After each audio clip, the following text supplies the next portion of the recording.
bom poder ver os irmãos deixaram seus lares, suas casas, vieram e aqui estão. Isso é um bom sinal, porque isso indica que todos nós temos uma profunda necessidade de Deus, não é? Isso demonstra que nós estamos buscando a cada dia compreender melhor a vontade de Deus, os seus propósitos. Por isso estamos aqui reunidos, e mais do que o nosso desejo e a nossa necessidade, é o propósito de Deus em nossas vidas. É o Senhor que nos traz a este lugar, porque Ele tem um objetivo a cumprir, Ele tem um ministério a realizar, e por isso o Senhor nos congrega aqui neste lugar todos os domingos, para juntos adorarmos o Senhor e sermos ministrados pela sua palavra. Dentro da nossa série, estamos já há algumas semanas falando sobre consciência crística. Essa série vai ainda um bom tempo, não sabemos exatamente quantas mensagens serão, mas queremos aproveitar esse início de ano para lançar fundamentos sólidos da nossa fé. E hoje trouxemos aqui um título da mensagem, talvez para alguns um tanto controverso, porque nós temos uma antítese, Lúcifer versus Logos. Com certeza que todos já ouviram essa primeira expressão, Lúcifer. Talvez Logos, nem todos talvez tenham ouvido, mas Logos também é uma palavra bíblica, uma palavra grega, que está aqui no Evangelho de João, capítulo 1. Como João declara, no princípio era o verbo, ou que seja o Logos, ou que seja a palavra, e o verbo estava com Deus, e o Logos era Deus. Nessa noite nós queremos traçar aqui contemplar esses dois conceitos, Logos e Lúcifer, sendo eles dois conceitos orgânicos. Não são meros conceitos teológicos, Eu sei que durante muito tempo, e este é um ponto que nós temos chamado a atenção dos irmãos já há muito tempo, o fato de que durante todo o nosso ensinamento cristão, por onde nós passamos e de onde nós viemos, nós fomos orientados a entender as verdades apenas do ponto de vista teológico. Todo ponto de vista teológico é o ponto de vista do mero ensinamento, do mero conceito, um conceito filosófico. Nós aprendemos que Lúcifer trata-se única e exclusivamente de um querubim caído. Eu sei que alguns poderão dizer, pastor, mas essa palavra Lúcifer não se encontra na minha Bíblia. E de fato não poderia haver, porque a sua Bíblia é uma versão ou uma tradução em língua portuguesa, e a palavra Lúcifer é uma palavra latina, e portanto você vai encontrá-la tanto no Antigo quanto no Novo Testamento, se você ler a Bíblia versão Vulgata, Mas nós aprendemos, portanto, que Lúcifer trata-se única e exclusivamente do querubim, o querubim caído, o querubim que se rebelou contra Deus, se tornou o diabo, se tornou Satã. E também aprendemos que Logos é única e exclusivamente uma palavra que se refere ao Cristo de Deus, que se fez carne e habitou entre os homens. Embora esses conceitos, do ponto de vista teológico, eles estejam corretos, porém eles estão incompletos na sua aplicação.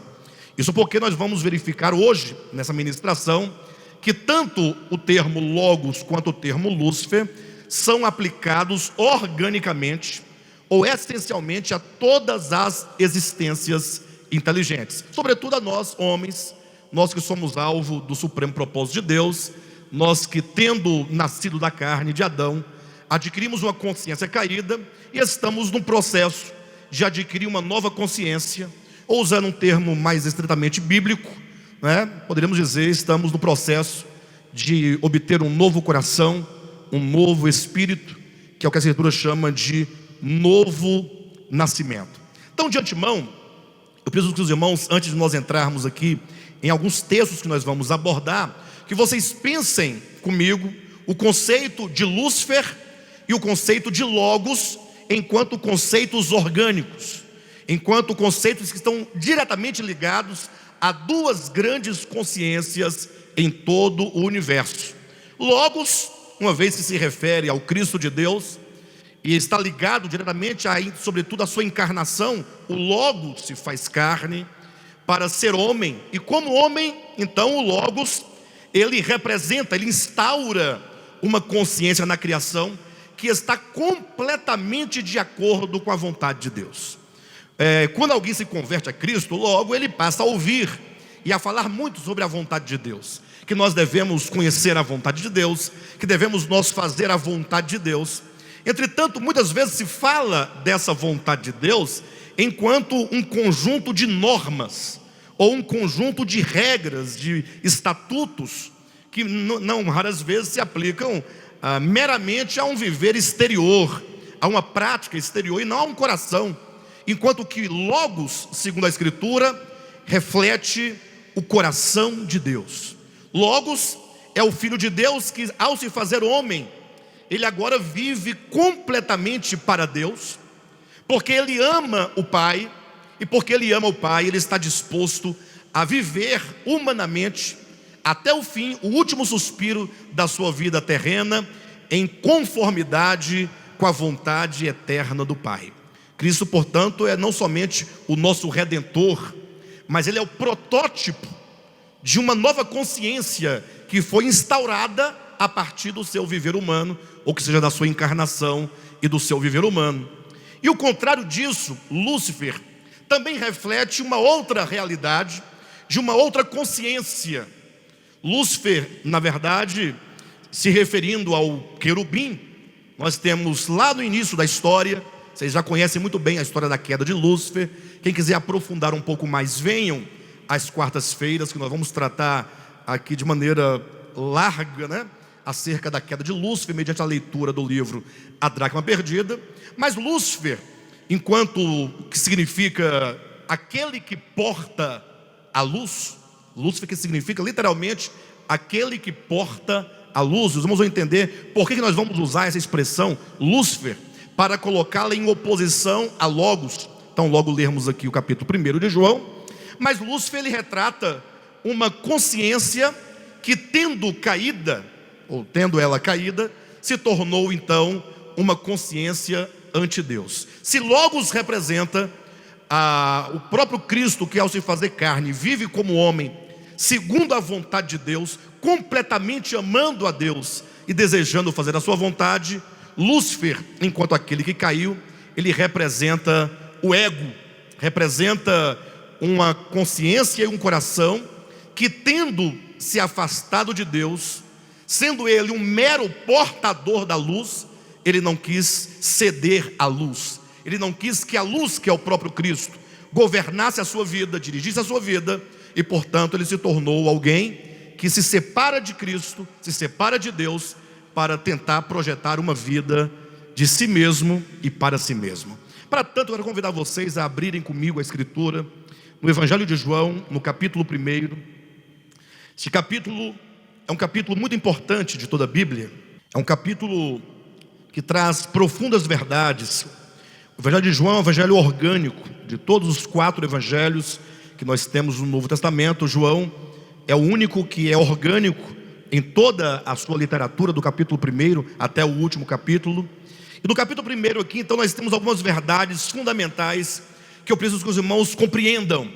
Vamos ler comigo, portanto, e fazer uma breve explanação do sentido. Diz assim o texto: no princípio era o Logos, e o Logos estava com Deus, e o Logos era Deus. Ele estava no princípio com Deus. Todas as coisas foram feitas por intermédio dele, e sem ele nada do que foi feito se fez. A vida estava nele, e a vida era a luz dos homens. A luz resplandece nas trevas, e as trevas não prevaleceram contra ela. Versículo 14 diz: e o Verbo se fez carne e habitou entre nós, cheio de graça e de verdade, e vimos a sua glória, glória como do unigênito do Pai.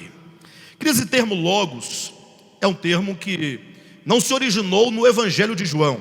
Quando João aqui usa essa expressão, é importante nós lembrarmos que João, quando escreveu o seu Evangelho, ele estava morando em Éfeso, na Ásia Menor, e Éfeso era a cidade do antigo filósofo chamado Heráclito, do século V a.C., Heráclito de Éfeso. E portanto, muito antes de João, Heráclito, um filósofo, já havia trazido o conceito de Logos. Lógico, ele trouxe esse conceito no âmbito da filosofia, não no âmbito da religião, nem no âmbito cristão, nem no âmbito da escritura. Mas ele dizia que o Logos tratava-se da força vital, criadora de todas as coisas e sustentadora de todas as coisas. Esse era o conceito que ele trazia acerca do Logos. É certo que ele não denominou diretamente que o Logos é Deus. Ora, mas o que seria essa força que a tudo dá origem, que a tudo cria, que a tudo sustenta, que a tudo embeleza? Mais ou menos aquilo que Paulo diz em Atos 17, que nele todas as criaturas existem, nele todas as criaturas se movem, neles todas elas existem, se movem, vivem e existem nele. Então, quando João ele escreve o seu evangelho e ele quer aqui apresentar aos homens quem é Jesus de Nazaré, ele vai dizer: olha, no princípio era o Logos, ou era o Verbo. Quando ele diz isso, logo todos os seus leitores imediatos, eles sabem que ali é uma referência ao que foi dito lá no princípio, lá no começo, lá no quinto século, quando dizia dessa força criadora e sustentadora de tudo. Então logo as pessoas estariam lendo, no princípio era o Logos estava com Deus e o Logos era Deus. Até aí nenhuma novidade, até então todos estavam em pleno acordo. Ele vai dizendo: olha, todas as coisas foram feitas por intermédio dele, e sem ele nada do que foi feito se fez. Até aí também é lá que eu tinha dito tudo isso. A questão é que João ele dá uma guinada quando no versículo 14 ele diz: e o Verbo, que todos vocês são conhecedores, se fez carne e habitou entre nós. Então logo ele aponta que esse Cristo que se fez homem, que viveu como homem, ou Jesus de Nazaré, é a encarnação deste Logos eterno. Ou seja, é a encarnação do Deus Criador, do Deus que sustenta todas as coisas. Então quando ele traz essa verdade, essa revelação, as pessoas passam a fazer a relação dessa verdade filosófica agora com a verdade das Escrituras acerca de quem é Jesus de Nazaré. Mas mais do que isso, João ele trata de algo que não raras vezes passa desapercebido. Ele diz assim: olha, a vida estava nele, e a vida era a luz dos homens. Esta é uma verdade fundamental que precisa ser compreendida, digerida e assimilada por todos nós. Veja você que todos nós que aqui estamos, que existimos, nós temos vida, sim ou não? Você tem vida, lógico, você está vivo, você um dia foi gerado, você nasceu, e como um ser vivo, você é dotado de vida. Mas essa vida que nos vivifica, ela não é uma vida própria. Ou seja, eu não sou a própria vida, e nem sou o detentor dessa vida, e nem sou a origem desta vida. Essa vida me foi dada. É interessante que em toda a Escritura você vai encontrar tão somente que a vida é. Em nenhum lugar se diz que Deus criou a vida, até porque não teria como ele criar a vida, porque para ele criar a vida ele deveria existir antes da vida. E como é que ele poderia existir ou viver sem a vida? Por isso que a Escritura vai declarar alto e bom som que Jesus é o caminho, é a verdade e a vida, que ele é a ressurreição e é a vida. E em 1 João capítulo 5 vai dizer que Deus, que Cristo é o verdadeiro Deus e a vida eterna. Então João diz que para todas as criaturas que são dotadas de vida, ele diz: olha, essa vida que hoje te vivifica é a vida que dele procede. Então todos os homens, esta é uma verdade fundamental, quando vêm ao mundo, indistintamente do tempo, do espaço, do lugar, da etnia, da raça, dos costumes, na religião, não importa. Quando o homem vem ao mundo, ele traz consigo o próprio Logos dentro de si. O Logos é a parte espiritual, divina, que habita todos os homens. Em Gênesis você vai ler claramente que Deus, ao criar o homem, o criou diferentemente de todas as demais criaturas. É dito que enquanto Deus criou todas as coisas, cada uma segundo a sua própria espécie, o homem foi criado à imagem e semelhança de Deus. Então é preciso quebrar um paradigma e quebrar um dogma que a religião colocou na mente humana dos homens, sobretudo a religião do cristianismo, digamos assim, dizendo que somente alguns trazem em si este logos, somente alguns têm esse Cristo interior dentro de si. Eles dizem: olha, se você se converter à minha igreja, se você aceitar Jesus na minha igreja e seguir a Deus nos moldes da minha igreja, de acordo com o estatuto da igreja, com o regimento interno da igreja, então você terá Cristo habitando dentro de você. Então veja que isso é um espírito faccioso. Certamente essa verdade não está de acordo com todas as escrituras. Alguém vai questionar: pastor, mas não é dito que nós precisamos nascer de novo para nos tornar filhos de Deus? Essas verdades todas estão na Bíblia, mas nós vamos compreendê-las paulatinamente, não nessa mensagem. Vamos trazer uma mensagem específica só sobre filhos de Deus, ou sobre a filiação, né? Os irmãos, tenham paciência. Mas o fato é que quando você ler, olhe agora para João capítulo 1 e veja a ordem como João coloca cada uma dessas verdades. Observa que João, ele não faz uma leitura recortada, mas ele começa desde o que ele chama de princípio. No princípio. Então pense comigo: no princípio era o Logos, era o Verbo, era a palavra. E a palavra estava com Deus e a palavra era Deus. No caso, o Logos, ele estabelece o princípio de todas as coisas criadas. Veja que João, ele está determinando o início do seu pensamento, não depois que Cristo se encarnou, ou que Cristo morreu, ou que o cristianismo surgiu.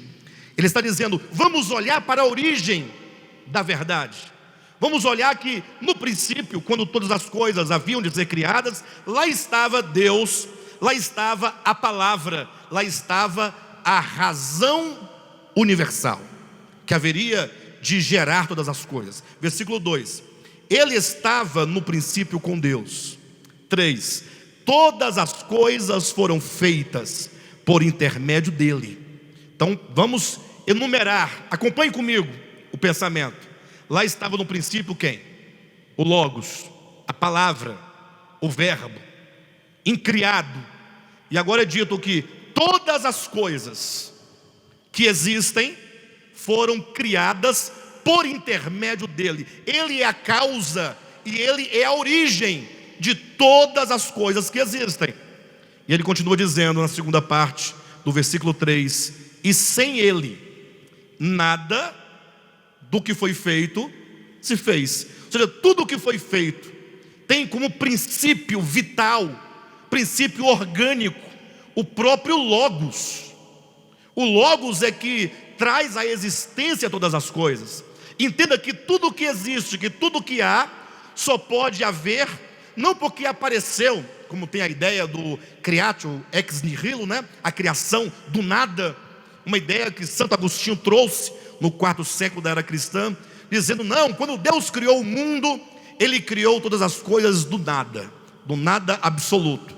Ele disse: haja, e as coisas que não eram começaram a saltar diante dele, a surgir, né? Eu pergunto algo para os irmãos: do nada pode surgir algo? Do nada pode surgir algo? Olha o que João está dizendo: sem ele nada do que foi feito se fez. Ou seja, tudo o que foi feito tem como princípio vital, gerador, orgânico, de inteligência, de razão, o próprio Logos. Todas as coisas foram feitas por intermédio dele, ele como agente, e sem ele, ele enquanto a essência. Sem ele, nada do que foi feito se fez. E aí o próximo passo ele diz: e a vida? Tem vida em você? Tem vida em você? Você está respirando? Seu corpo está vivendo? Está acontecendo? Você é um acontecimento. Então a vida estava nele. E essa vida era o quê? Era a luz dos homens. Ou seja, quando Deus cria o homem, observa que Deus, Zacarias capítulo 12 diz que Deus criou os céus, estendeu os céus, criou a terra, e Ele criou o espírito do homem dentro dele. Então é uma verdade que o homem é dotado de espírito humano. Isso é o que nos faz diferentes de todos os outros seres criados, ou dos animais, ou dos vegetais, ou dos minerais. Você tem um espírito humano. Paulo diz que a palavra de Deus é viva e eficaz, e ela é capaz de penetrar o ser do homem, a ponto de separar alma e espírito, juntas e medulas. Então o homem tem um espírito humano. Também a Escritura diz em Tessalonicenses que Deus é aquele que santifica o espírito, a alma e o corpo. Então esse espírito que há dentro de você, que a Escritura vai chamar de espírito do homem, esse espírito é o pneuma divino. Quando Deus criou o homem, Ele criou do pó da terra, não é? Imaginemos aqui a linguagem metafórica que Moisés utiliza, só para a gente poder compreender, não é? Ter a ideia. Imagine só, está lá o homem do barro, mas ele não tinha vida. Então ele tem uma parte material, uma parte física, uma parte que é barro, mas logo é dito que Deus soprou-lhes nas narinas o fôlego de vida. A palavra fôlego significa, se lê literalmente, o espírito de vida. Esse sopro não é um mero alento, não é um mero ar que Deus possa soprar. Por exemplo, se eu aqui soprar, ó, há um sopro, não há?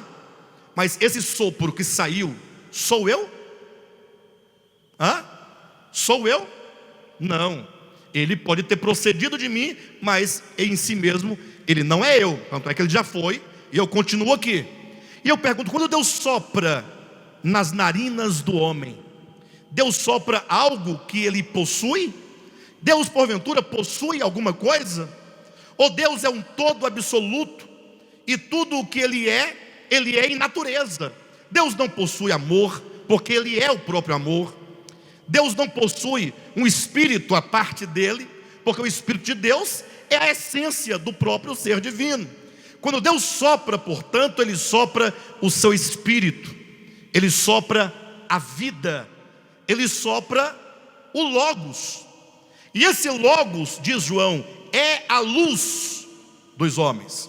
Ou seja, o homem, tão logo alcançasse a sua inteligência, se tornasse um ser inteligente em atualidade, ele deveria andar à luz desta luz, à luz deste Logos. Provérbios capítulo 20, versículo 27, é dito que o espírito do homem é a lâmpada do Senhor, que esquadrinha todo o nosso ser. Então o fato é que o homem tem uma parte espiritual, o homem tem uma parte divina dentro dele. Essa parte divina é Cristo dentro do homem. Pastor, então todos os homens, eles são dotados de Cristo dentro de si? Por que então é dito que nós devemos receber a Cristo, que nós devemos se tornar, por meio do novo nascimento, filhos de Deus? Ora, se nós lermos atentamente e com bastante paciência as Escrituras, vamos perceber que todo o problema do homem, preste atenção, é que o homem, quando foi criado, ele precisava, ao chegar ao estágio de inteligência, simplesmente andar em consonância com essa luz. Mas algo aconteceu. Veja o versículo 5 da sua Bíblia. Você precisa ver que essas verdades, elas estão quase que enumeradas. Só falta ele dizer primeiro, segundo, terceiro. É como que dissesse, nós temos o verbo no princípio, versículo 3, o verbo criou todas as coisas. Terceiro, o verbo é a essência em todas as coisas criadas. Quarto, o verbo é essa vida que está agora dentro de todos os homens, e essa vida é a luz de todos os homens. Versículo 5, a luz resplandece onde? Nas trevas, e as trevas não prevaleceram contra ela. Alguém aqui tem uma Bíblia em versão corrigida? Que poderia fazer uma leitura em alta voz para a gente? Olha, não, vamos ler de novo, por gentileza. Mais alto. A luz resplandece nas trevas. Então essas trevas são as trevas da ignorância humana. O homem criado no estágio de pura ignorância. Mas chega um momento que agora ele se torna um ser inteligente, capaz de discernir o bem e discernir o mal, ali representado em Gênesis pela árvore do conhecimento do bem e do mal. Mas quando a luz, então, que é esse Cristo interior, resplandece no coração do homem, o que é dito acerca das trevas em relação à luz? As trevas não... Calma. Nós estamos tratando aqui com duas versões. Nós vamos ter que aprender a lidar com versões, amados, né? Eu pergunto para vocês, quando o homem foi criado, e o homem então chegou no momento ali da queda, eu pergunto, as trevas prevaleceram? Na queda? Na queda. O homem caiu ou a luz venceu as trevas? A queda, então não podemos entender que diz, e as trevas não prevaleceram. Elas prevaleceram. Pastor, e o que fazer agora? Mas está na minha Bíblia que não prevaleceram. Sim, mas você tem que ter uma outra versão. A outra versão diz, e as trevas não a compreenderam. Não é isso? Ou seja, no momento em que o homem deveria ser iluminado por essa luz, para ser guiado por essa luz e dirigido por essa luz, as trevas resistiram, não compreenderam e fez forte resistência à luz. A luz é o próprio Cristo, e o homem deveria ser um mero portador dessa luz. O que é um portador da luz? Usando uma só palavra, Lúcifer, aquele que porta a luz.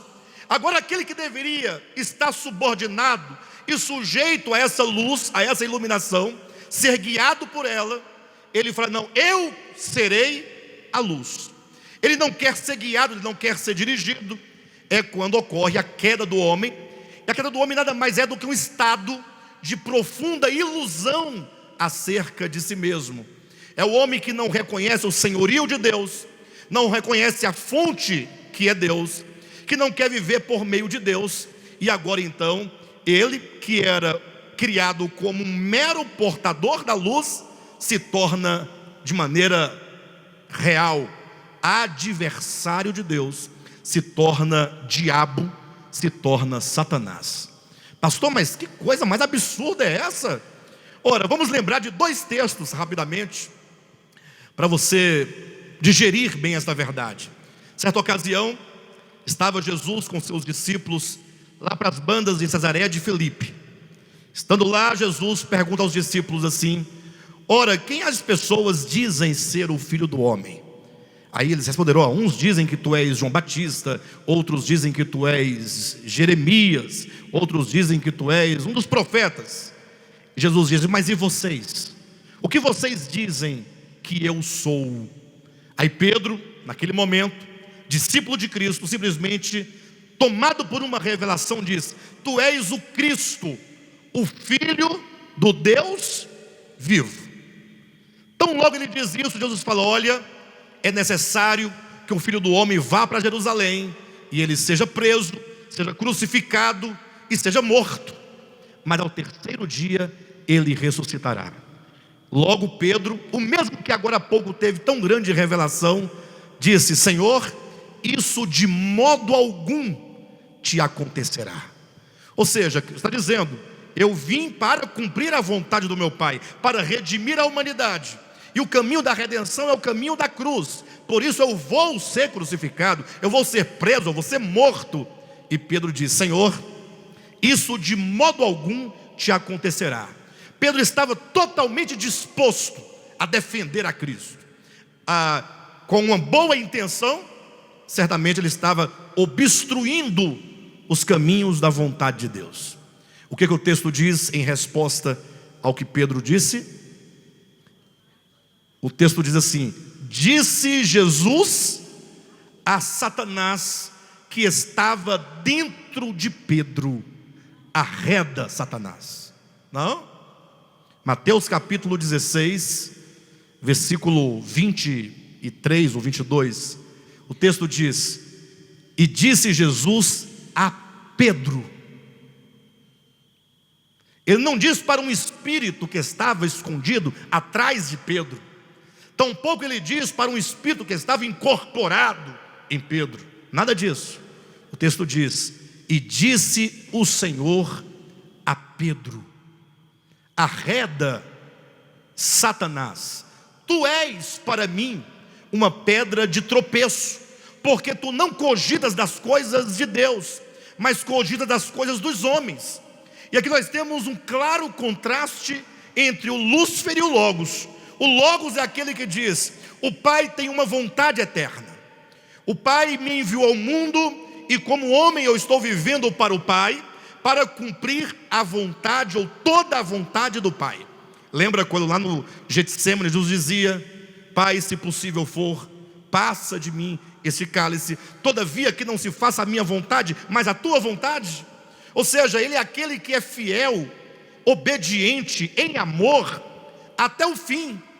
É uma consciência totalmente disposta a agradar o coração do Pai.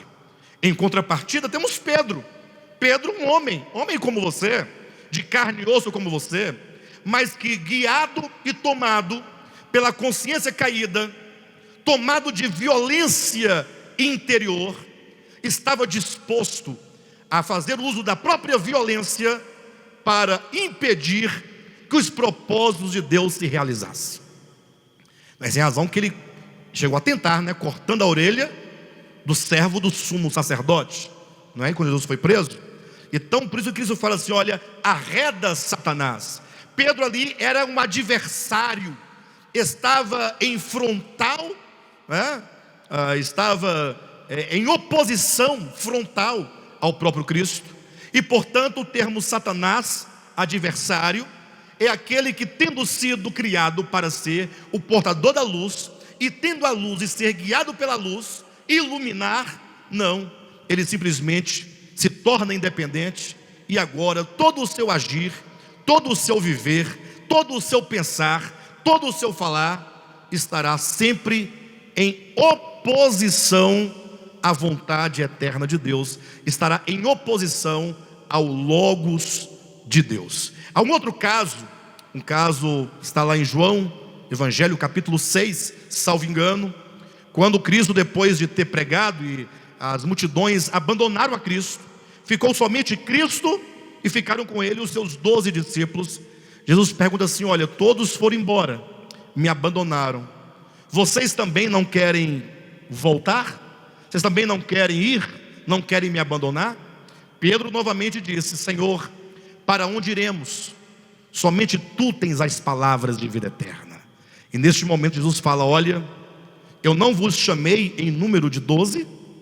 Sim, pois eu vos digo que um dentre vós é diabo.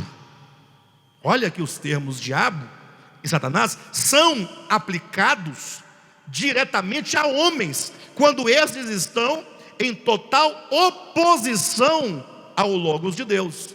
Esse de que diz que era diabo, referia-se a Judas, que era um acusador, que era um causador de divisão. A palavra Satã, de onde nós conhecemos que a palavra Satanás, significa adversário. E a palavra diabo, ou diabolos, é aquele que separa, é aquele que divide. E aqui nós devemos começar a pensar então, que esses dois grandes conceitos, Lúcifer e Logos, eles são conceitos orgânicos, dos quais todos nós participamos, em maior ou menor medida de um e de outro. Cuidado que nós não devemos simplesmente pensar: não, eu sou pelo Logos. Se eu perguntasse aqui, quem é por Lúcifer? Quem é pelo Satã? Quem é pelo diabo aqui? Levanta a mão. Ninguém?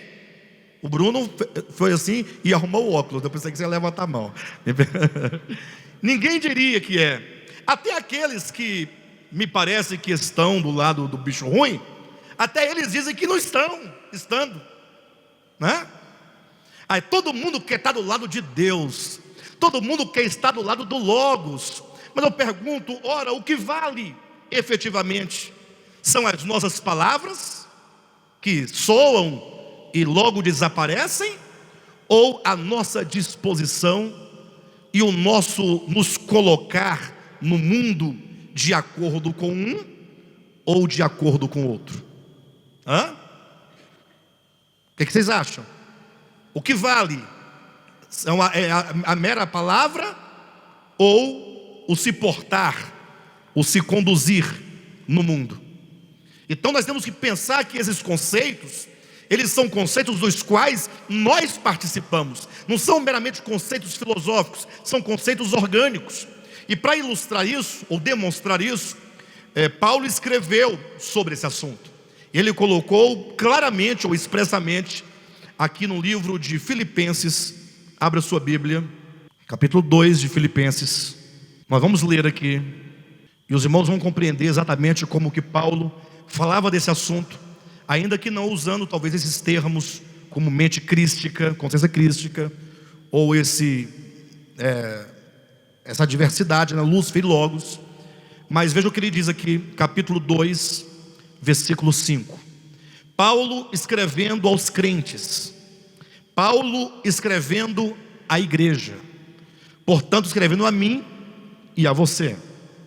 Ele diz assim no versículo 5: tende em vós o mesmo sentimento que houve também em Cristo Jesus. Ele começa com uma admoestação, dizendo: olha, que vocês tenham. Ele está dizendo, é preciso que todos nós tenhamos o mesmo sentimento, que nós tenhamos o mesmo espírito, que nós tenhamos a mesma disposição, que nós tenhamos a mesma mente, que nós tenhamos o mesmo coração de Cristo Jesus. Ou seja, nós somos chamados a desenvolvermos esse mesmo espírito, sermos tomados e imbuídos e dirigidos e controlados pela mente de Cristo. E Paulo então, ele faz uma abordagem tremenda, porque ele vai colocar aqui a descrição desse sentimento de Cristo Jesus. Tudo diferente do que a religião do cristianismo prega, porque o cristianismo prega usos e costumes. O cristianismo procura pregar dogmas e pregar simplesmente uma cartilha para que a pessoa possa se sentir orgulhosa, no sentido de falar assim: olha, eu cumpro os regulamentos, eu não bebo, eu não fumo, eu não canto música do Djavan, né, e nem da Carla Pérez, né? Não canto música do Pablo Vittar, não jogo na loteria federal, né? Aí a pessoa, achando que tem um comportamento estético meramente formal, ela se acha no direito de se considerar salva. Eu estou salva. E agora olha para o outro que não cumpre aqueles regulamentos, pelo menos daquele modo como ele pensa e prega, e diz: você está condenado ao fogo eterno. Ela se acha salva, porque ela tem o mérito de fazer algo. E mesmo quando se diz que é pela graça, a pessoa se sente, ela tem o mérito de ter crido, de ter aceitado, de ter recebido e de agora manter. E não sabe que a salvação não tem nenhuma relação com mérito. A salvação é um dom divino, é pura graça divina. E aí, se você disser para essas pessoas que todos os homens são filhos de Deus, que Cristo morreu pelos pecados do mundo inteiro, se você disser que todo mundo foi reconciliado com Cristo Jesus, ou não foi? Deus não estava em Cristo reconciliando consigo mesmo alguns? Alguns não? O mundo. 1 João capítulo 2, versículo 2, não diz que Cristo morreu pelos pecados do mundo inteiro? Romanos capítulo 5 não diz que a morte de Cristo, a redenção de Cristo, ela é muito maior em quantidade e qualidade do que a queda de Adão? Por isso que onde abundou o pecado, superabundou a graça. Se você disser isso para um crente desses que tem essa ideia de meritocracia, eles vão achar ruim. Não. Sabe por que eles não querem? Porque eles vão dizer: olha, se todos forem salvos, então por que eu estou aqui fazendo tudo isso? Então, para justificar as suas boas obras, alguém tem que queimar, alguém tem que perecer, alguém tem que ser condenado, para que eles sintam bem. Está vendo? Eu falei para vocês, eu estou aqui, eu estou aqui. Mas o fato é que quando a Escritura fala de vida cristã, e não entenda a vida cristã em termos religiosos, e nem em termos de instituição de cristianismo, entenda cristã enquanto o Cristo, o Logos, que habita todos os homens. Ele coloca em termos de o sentimento, a disposição, o coração do Cristo de Deus.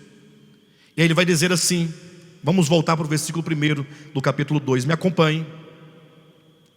Olha só as ideias de Paulo. Se há, pois, alguma exortação em Cristo,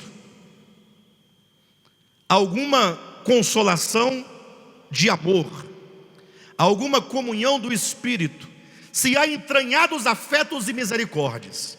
E aqui já começou a destruir um tanto de coisas, porque são palavras estranhas. Por que não começou com aquela conversa fiada, né? Ele vai dizendo, olha, alguma consolação de amor. Olha que expressão bonita. Há alguma consolação de amor? Há alguma comunhão do Espírito? Há entranhados afetos e misericórdias? Completai a minha alegria. Aí ele começa a descrição, ponto a ponto, da mente de Cristo, do sentimento de Cristo, dessa luz do Logos que habita todo homem. Ele diz, de modo que penseis a mesma coisa. Olhem para mim, está difícil, não está? Vocês percebem? Não quer dizer que nós devemos pensar no sentido de, quando eu pensar em algo, todos pensam também. Não, ele está dizendo que nós não tenhamos inimizades, discórdias, facções. Ter o mesmo pensamento é convergirmos para um bem comum, para um ponto comum. Ou seja, aqui ele coloca em oposição, se o Espírito de Cristo é este, que converge para a unidade de pensamento, então o espírito luciférico é o oposto, que é o sentido do termo diabólico, aquele que divide. Irmãos, em nome de Jesus, ouçam-me.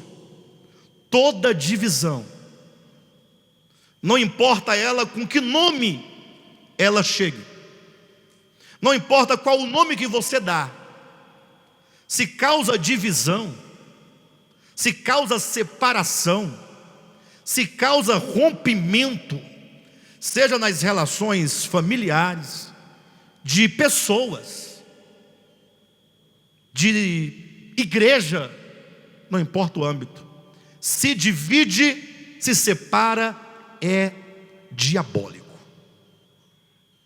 Porque a ideia do espírito luciférico é o ego. O ego é eu, e o eu sempre em detrimento ao outro, porque a unidade nos levaria minimamente ao nós, e não ao eu, em detrimento ao tu, ao ele. Então a queda, ela se instaura no sentido orgânico do ser, por uma alma facciosa, por uma alma de inimizade, de porfia, de contenda, de separação. Quantas vezes no nosso dia a dia, em coisas tão simples e banais, nós manifestamos esse espírito de divisão? Quantas vezes? Quantas vezes, em nome da santidade, em nome da preservação, nós causamos divisão ao expormos a nudez do irmão? Ah, vocês viram o que o Cadmo fez? Nós não podemos permitir, porque senão, olha, você já abraçou o Cadmo? Você já orou com ele? Você já foi a ele com, como diz aqui, com alguma comunhão do Espírito, com alguma consolação de amor? Ou com entranhados afetos e misericórdia? Ou será que em nome de uma suposta santidade, nós estamos carregando essa mente caída e luciférica dentro de nós. Vocês se lembram quando ali Datã, Coré e Abirão, lá no Antigo Testamento, se levantaram contra Arão e contra Moisés? O fato aqui é o seguinte: eles eram da tribo de Levi. Eles diziam: ora, por que só Arão é o que entra no santuário? Por que só Arão é que oferece os sacrifícios e nós, porventura, não podemos? Só que se eles chegassem e dissessem assim: não, nós também queremos fazer esse serviço aí, nós também queremos participar, ficaria muito na cara que eles tinham uma pretensão. Então, o que eles fizeram? Eles chamaram todas as tribos e começaram a falar assim: pessoal, me respondam, porventura toda a nação não é santa? Qual que é a resposta? Toda a nação é santa. E por que então que só Arão, ou a casa de Arão, é que pode oferecer os tais sacrifícios? Eles estavam ali em profunda resistência, em profunda oposição, estavam em divisão, em rebelião. Mas qual era o argumento? Qual que era o argumento? Toda a nação é santa. Então cuidado, queridos, porque quando, não raras vezes, ou na maioria das vezes, as divisões acontecem, esse espírito luciférico se manifesta. Ele se manifesta oculto por detrás de uma capa de cordeiro. Você só vai discernir qual é o espírito que está ali falando, ou de que espírito está tal pessoa imbuída ou tomada, quando ele abrir a boca. Então, quando eu olho para a irmã Amanda, eu vejo um cordeirinho, uma ovelhinha pequenininha, branquinha, frágilzinha, né, Amandinha? Não, é o que eu vejo. Agora, quando a Amanda fala, aí eu vou discernir de onde procede essa voz. Se a voz for de dragão, pode ter aparência de cordeiro, chifres de carneiro, pode ter o que for, não importa. Pode abraçar, pode ficar uma hora abraçado.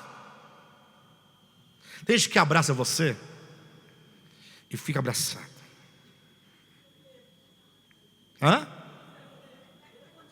Bebo é assim, né?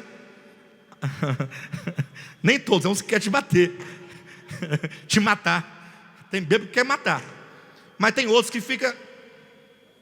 Mas eu estou falando dos bêbados, não. Estou falando de pessoas, né, abraçadas.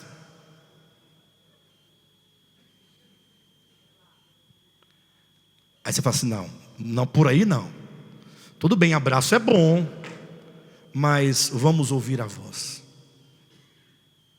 Vamos ouvir a voz. Isso se aplica a todos os homens, todos os pastores, inclusive ao bispo Alexandre Rodrigues. Qual é a voz?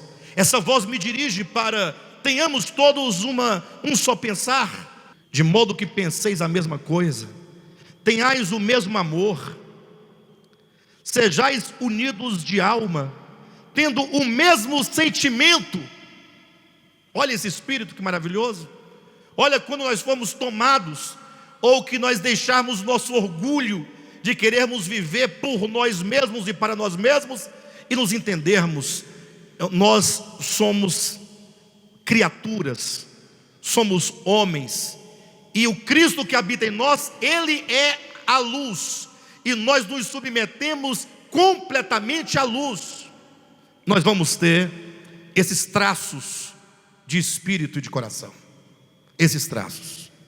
Versículo 3: nada façais por partidarismo. Você pode repetir, ainda que seja em silêncio, mas nada façais por partidarismo. Nada façais por todo partidarismo, não importa se é partido, é parte. Se é parte, não é o todo. A obra de Deus de salvação e de redenção para toda a humanidade é uma obra de reconciliação, de unidade. Ele quer trazer tudo e todos para uma grande unidade. Por isso que fala que a vontade de Deus é que na dispensação da plenitude dos tempos, todas as coisas convirjam para Ele, para que Cristo, a vontade de Deus, seja o centro, seja a substância, seja a circunferência, para que Cristo seja tudo em todos. Esta unidade. Nada façais por partidarismo ou vanglória, mas por humildade, considerando cada um os outros superiores a si mesmo. Nada tenha ou não tenha cada um em vista o que é propriamente seu, senão também cada qual o que é dos outros. Essa é uma descrição clara do Espírito de Cristo, do Logos eterno, que não é apenas um Logos eterno que criou todas as coisas, mas é um Logos que habita todos os homens, habita dentro de todos nós. É quando Paulo diz: logo já não sou eu quem vive, mas Cristo vive em mim. Ele fala desse Cristo interior que o governa em todos os sentidos. Versículo 5 em diante, ele passa a falar sobre esse sentimento de Cristo, demonstrando como que esse Cristo, ele não somente pregou, mas ele viveu. Porque a grande questão é o viver, é a expressão, é a manifestação. Ele viveu esse sentimento.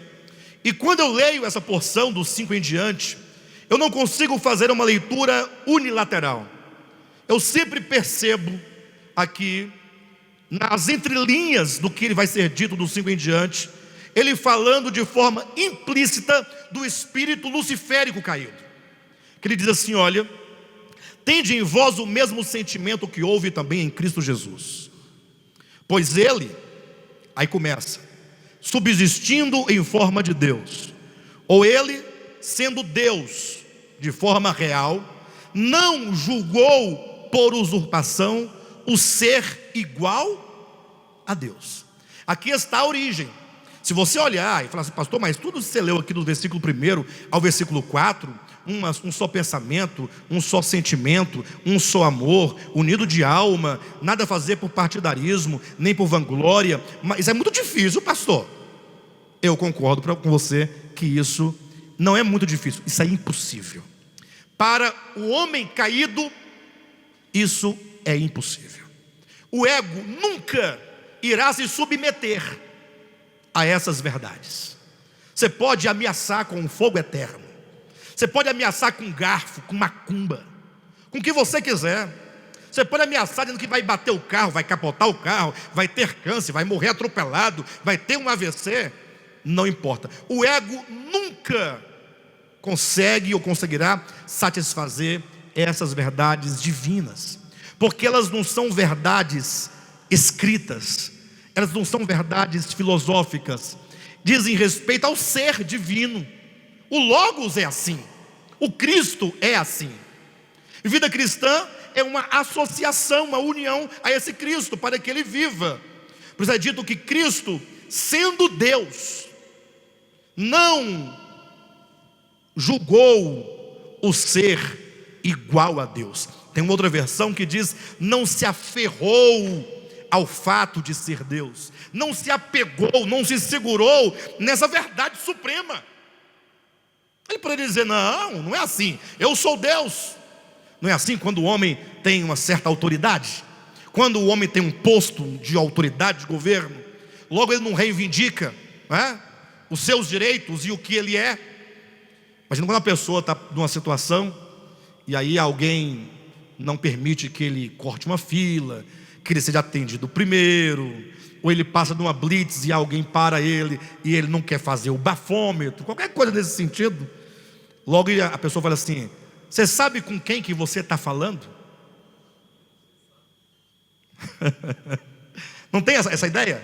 Você sabe com quem você está falando? Eu sei, com o espírito luciférico. Não é outra coisa. Quando você sabe com quem está falando, está dizendo assim: eu sou algo, ou filho do fulano. Mas Cristo, sendo Deus, não se apegou ao fato de ser Deus. Quando eu falo acerca do Deus Trino, e da obra de redenção, eu fico imaginando eu, Josué e Jailson, nós três, numa mesma base de governo, autoridade eclesiástica, e aí tendo que discutir um assunto: quem é que vai fazer o pior serviço? Quem é que vai abrir o local, lavar o local, limpar os banheiros do local? Digamos que teria que caber para um de nós três. Aí começa, né? Eu sou o bispo sênior. Aí se esconde atrás da tal do seniore. Aí o bispo Josué: não, o Jair chegou aqui tem 8 anos, eu estou aqui tem 18 anos. E o Jailson falou assim: vocês pensam que eu sou quem? Quem vocês pensam que eu sou? Eu sou Jailson Dantas. Não é assim? Mas nós seres humanos não somos assim? Isso não acontece na nossa casa? Ou não? Na empresa onde trabalhamos? Estamos sempre querendo alguma vantagem e demonstrar alguma vantagem para poder estar acima do outro e o outro fazer o serviço sujo. Desculpe a palavra serviço sujo, né? Mas fazer o serviço inferior. Mas agora você imagine o Deus Trino. Imagine só o Pai. Quem é que vai descer à terra, se fazer homem e morrer na cruz, né? Eu não tenho a mínima condição, né? Seria até um desvario querer que o Pai eterno, Criador, desça, né? Tem sentido, Josué? Não tem sentido. E o filho fala assim: mas eu não sou o Pai, mas eu sou o segundo da Trindade. Não tem esse negócio de segundo da Trindade? As teologias não falam disso? E o Espírito Santo fala: não, eu sou o Espírito. E tem mais: nenhum de vocês traz o sobrenome de santo, somente eu sou o Espírito Santo, né? Então, não tem isso no Deus Trino. Quando a Escritura fala de Deus Trino, a única ideia é de nos mostrar que habita entre eles perfeita harmonia, um só coração, uma só alma, um só desígnio, um amando o outro, promovendo o outro. É uma relação de amor. Você nunca vai ver o Pai, o Filho, o Espírito discutindo, debatendo qualquer mérito. Pelo contrário, você vê o Filho dizendo: Pai, ó Deus, prepara-me um corpo, porque a meu respeito está escrito, e eu vou cumprir toda a tua vontade. E quando o Filho volta, retorna após a sua ressurreição, você vai ouvir o Pai dizendo: olha o Filho, abram alas para o Filho. Quando o Filho vai entrando, ele diz: Deus, o teu trono permanece para sempre. Então quando o Filho ele desce, ele vem realizar a obra de redenção, ele vem com espírito de completa doação, de amor e obediência absolutos. Não tem nada no coração, pelo contrário, é um desejo profundo de satisfazer e realizar a vontade do Pai. Está aqui, não julgou por usurpação o ser igual a Deus, antes a si mesmo se esvaziou. Eu não tenho como ler esse trecho sem pensar no oposto do que o texto diz, porque o que o texto não diz, nos diz muito. Porque o que o texto não está dizendo explicitamente, mas ele me traz a recordação, e é impossível eu ler isso aqui e não lembrar de Lúcifer. Que Lúcifer, não sendo Deus, Lúcifer, pobre criatura, Lúcifer, mera criatura. Tudo bem, Lúcifer, o querubim, tinha sim um posto dentre todos os seres criados, talvez o maior desse nosso sistema onde vivemos, o príncipe deste mundo, a quem foi dado os reinos do mundo para o seu governo. Ele que tinha uma função de rei e sacerdote em relação a Deus e as criaturas que aqui habitavam. Mas ele, não sendo Deus, no dia que ele se deu conta de si, começou um processo de queda. Se vocês quiserem entender a queda de Lúcifer organicamente, detalhadamente, venham às quartas-feiras a partir do mês de fevereiro. Nunca vi uma descrição tão maravilhosa quanto ao da dracma perdida. Verdade. Deve haver milhões de livros que falam muito melhor. Eu nunca vi, mas tem, porque eu li poucos livros, né, Jailson? Vocês estão entendendo? Não, verdade. Mas Lúcifer, você sabe quando foi que ele se deu conta de si? Quando ele parou para pensar em si? Até então ele era apenas um servo, servia com afinco e com amor. Mas no dia que surgiu, que ecoou, que foi ventilada a ideia de que Deus faria agora, por fim, a obra-prima de toda a criação, porque tudo parecia que já estava pronto e feito, o cosmos estava totalmente pronto. De repente sai uma história, um boato: Deus vai criar um ser que será o ser. Foi dito, eu ouvi numa reunião, alguma coisa, de que esse que será criado, diferentemente de todos os seres criados, será criada a imagem dele, a semelhança dele. Aí começa um processo. Aí Lúcifer olha para si: como assim?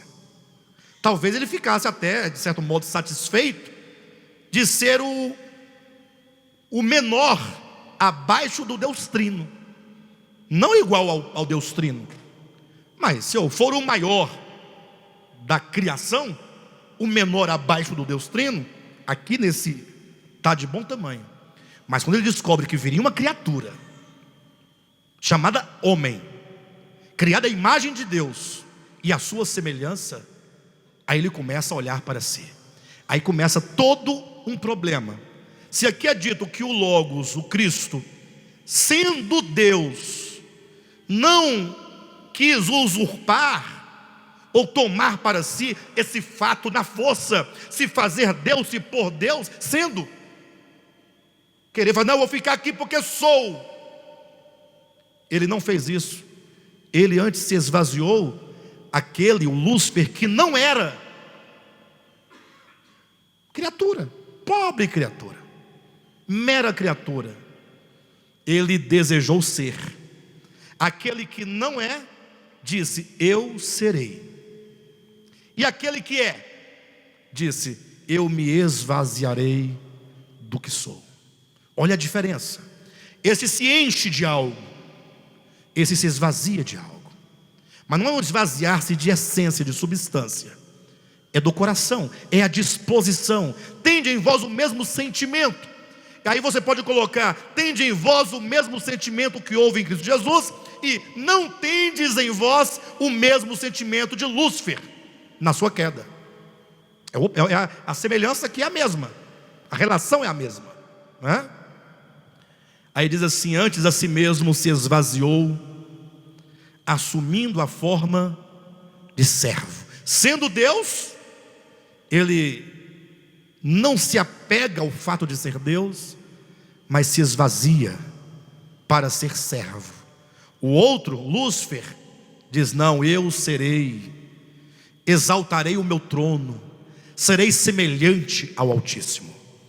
Versículo 7: antes a si mesmo se esvaziou, assumindo a forma de servo, tornando-se em semelhança de homens, e reconhecido em figura humana, a si mesmo se humilhou, tornando-se obediente até a morte, e morte de cruz. Queridos, a Escritura é um livro que traz na sua essência profundas revelações. Vez ou outra eu vejo, escuto, alguém me manda uma mensagem dizendo: pastor, o versículo tal, pastor, sobre tatuagem, o versículo tal diz respeito. Sobre brinco, o versículo tal diz respeito. Sobre cabelo, o versículo tal diz respeito. Pastor, sobre bebida tem um versículo, diz respeito. Aí vai falando um tanto de coisas. Essa pessoa não entendeu nada das Escrituras, porque o olhar dessa pessoa é um olhar literal. Imagine você lendo o Antigo Testamento. A pessoa encontra fundamento. Logo no capítulo 9 de Gênesis, encontra versículo para a pena de morte.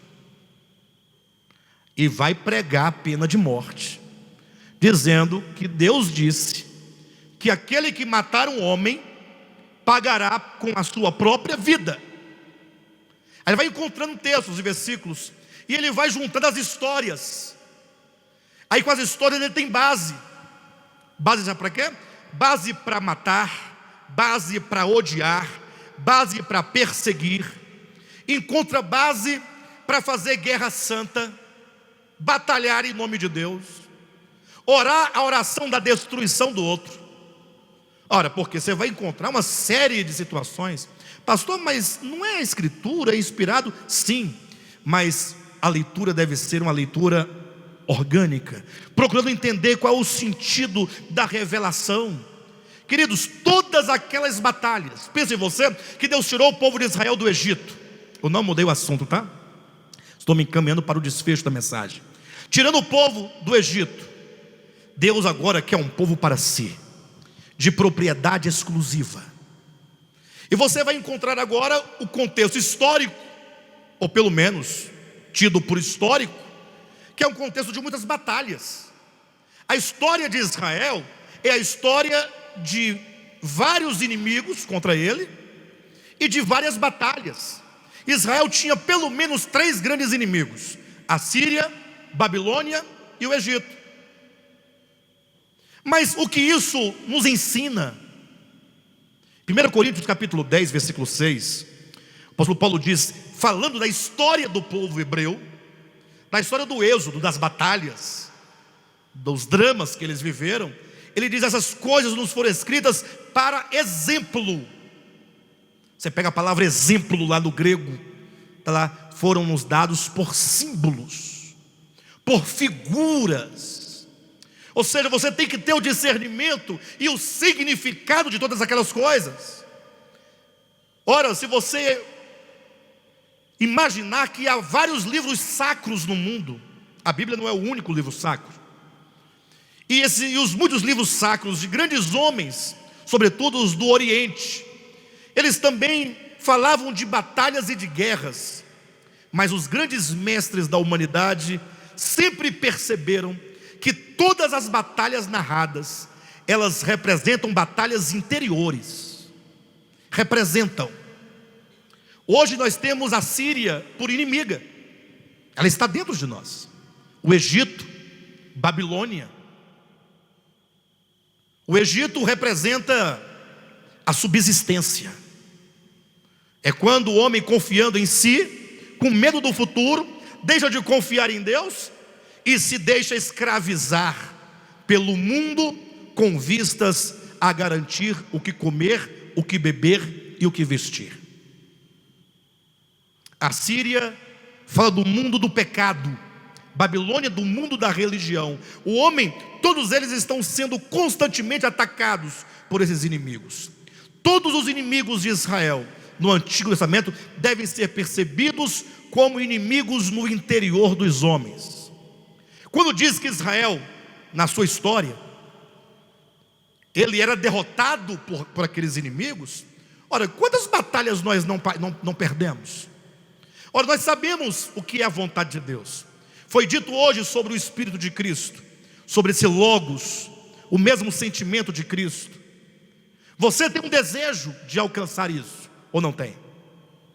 Não tem o desejo de falar, poxa vida, quanto que eu quero acabar com toda divisão, com toda facção, com toda inimizade, com a porfia, com os ciúmes, com a contenda, com a divisão. Vocês têm um desejo? Tem um desejo? Não, de verdade. Nós não desejamos profundamente. Todos aqui desejam profundamente isso. Mas o quanto é difícil. Porque ao mesmo tempo tem em nós, dentro de nós, inimigos que nos fazem cativos dos seus prazeres. Tiago vai dizer que nós sentimos prazer nas guerras.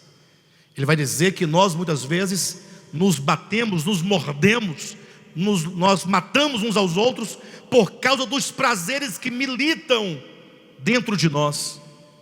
Não é sem razão que o Evangelho de Cristo, ele é sempre muito claro. Ele fala: olha, o reino de Deus é tomado por esforço, e somente aqueles que são violentos se apoderam dele.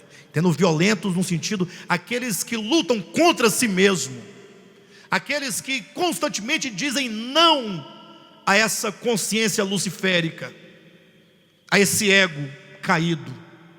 Não no sentido de tentar levar o ego a uma obediência. O ego nunca será levado à obediência. Mas como diz, se o grão de trigo, João capítulo 12, versículo 25, caindo na terra, se ele não morrer, ele fica só. Irmãos, isso é algo muito profundo. Não vamos levar para o lado da mera discussão da morte do grão, e vai e fala. Muitas vezes eu ministro essas coisas e em seguida eu vejo pessoas debatendo orgulhosamente sobre o sentido. É simples, o morrer aqui é uma consequência de uma decisão sua, porque Cristo já realizou tudo. Cristo já venceu tudo. O que é a cruz de Cristo? Senão a vitória sobre o ego. O ego foi destruído. A serpente lá do Éden já tem a sua cabeça esmagada. Está determinado. Agora Cristo disse: se alguém quiser vir após mim. Não é nenhum apelo, mas é um apelo à sua consciência, é um apelo ao seu coração, para você pensar. Imagine Jesus dizendo: se alguém quiser vir após mim. Puxa, quantas pessoas dizem: não, eu quero ir após o Senhor, eu quero ir com Ele. Ele diz: olha, mas não tem outro caminho. Talvez seria mais fácil para nós aqui fazermos uma cartilha. Vamos reunir aqui um grupo representativo, fazer uma comissão, uma delegação, e vamos debater quais são os melhores costumes de vivência, de vida. Aí vamos escolher algumas mulheres, porque nós estamos num tempo que quando você faz um grupo de delegados, tem que ter algumas delegadas, senão é machismo. Tem que ter, não tem que ter?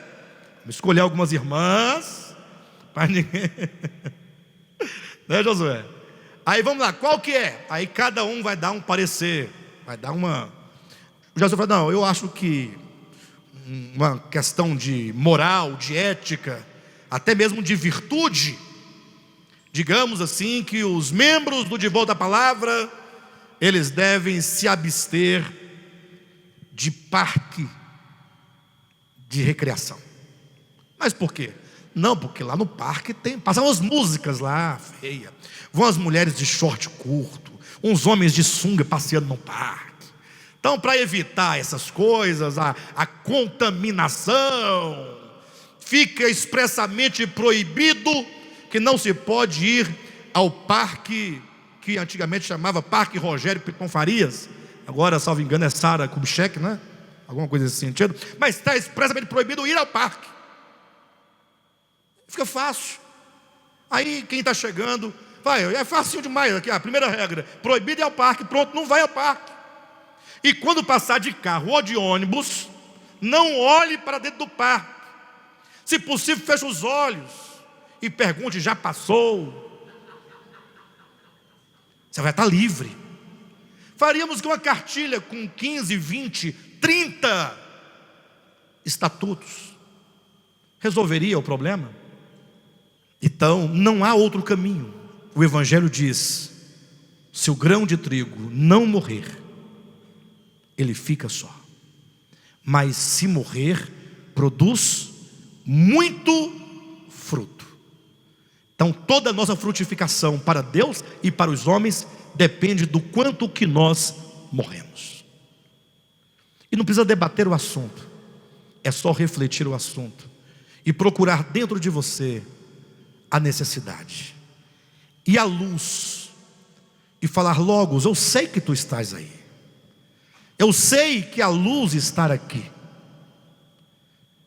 E eu quero fazer exatamente como diz Paulo: andai no Espírito. Andar no Espírito é andar sob essa luz, esse governo.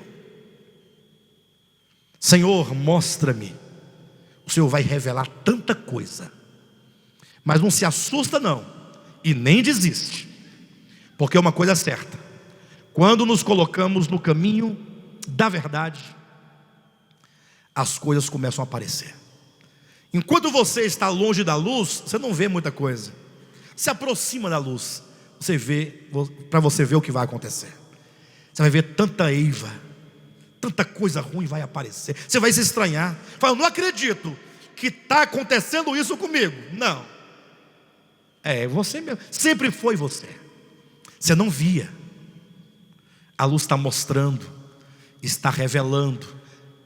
Mas não é para te humilhar no sentido que a gente costuma usar da palavra, mas é para que você se convença quão miserável é o nosso ego, quão perverso é o nosso ego. Porque quando nós olhamos para a vida do vizinho, nós conseguimos apontar tantas coisas, e talvez de nós não conseguimos, nós achamos que não temos. A luz vai mostrar. Você não se assuste, apenas continue. Quando você começar a ver essas coisas, você terá a chance de vencê-las. A chance. Quando você amar a verdade, lançar-se na verdade, e não desejar qualquer outra coisa além da verdade, a verdade te libertará. A libertação não quer dizer que você não é passível de algo. Quer dizer que você conhece as artimanhas, você conhece a malignidade do pecado, e agora o Espírito Santo coloca em você o pavor àquele erro. Você sabe quais as consequências. Você adquire uma maturidade, um entendimento. E porque você ama a verdade, você sempre dirá não. É o grão morrendo, mas o fruto é certo. O fruto de uma nova humanidade, de um novo coração, de uma nova alma. De fato, se cumprirá em nós quando Paulo diz: tende em vós o mesmo sentimento que há em Cristo Jesus. Amém? Que Deus abençoe a todos nós, que essas palavras ganhem o nosso coração.